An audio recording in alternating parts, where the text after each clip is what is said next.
6 minus 6 times 5 divided by 4. People do this like they solve this from left to right by doing 6 minus 6, which is equals to what? 6 minus 6 will give us 0 times 5 divided by what? 4.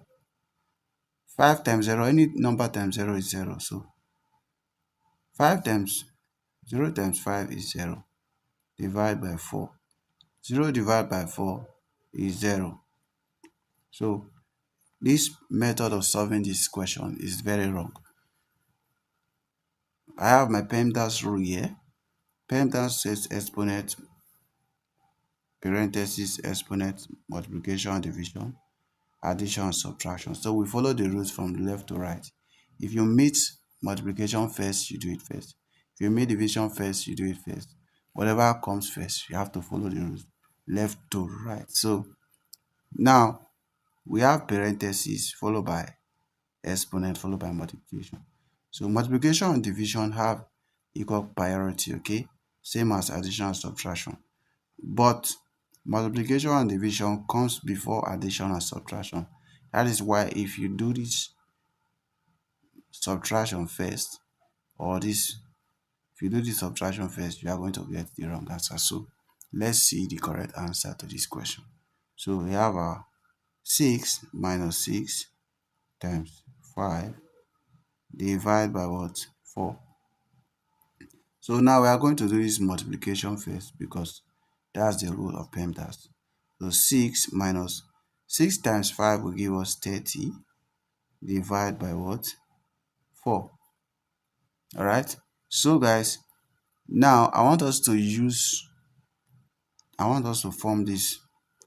Let's do this with a 30 divided by 4. I want us to write it in a fraction way, fraction form. Bring down the negative sign. Then we have 6. Put over 1 here to make the fraction complete. So let's use butterfly method for this.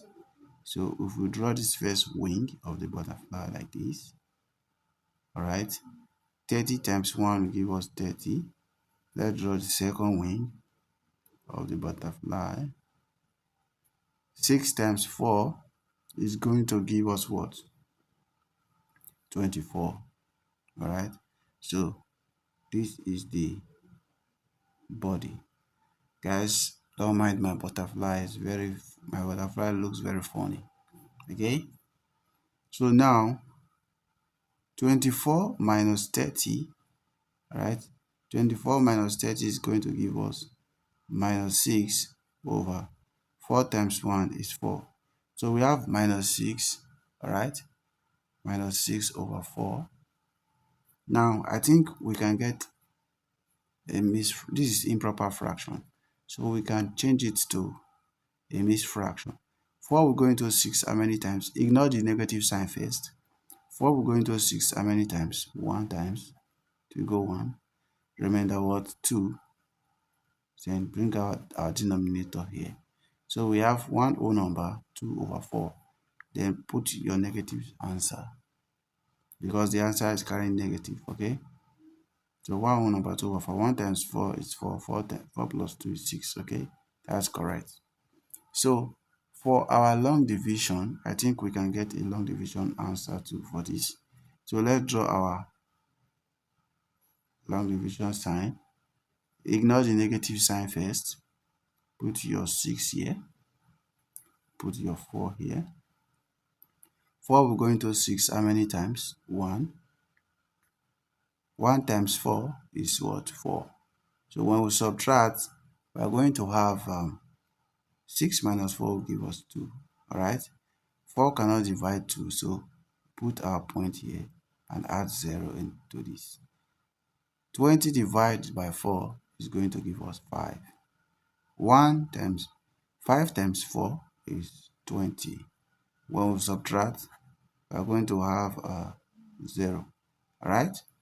So we have 1.5 as our decimal answer. So we can add the negative sign, which is minus 1.5. So for this question, we have 3 answers, okay? So this is the first answer, which is a mixed fraction. This is the second answer. This is improper fraction, sorry. And this is the second answer, which is a mixed fraction. This is the third answer, which is what? A decimal. Alright guys, thank you for watching. I hope you enjoyed this video. I hope you liked the video. Make sure you like, please comment and share this video. Don't forget to hit the subscribe button so that you can get new videos every time we make one. Bye.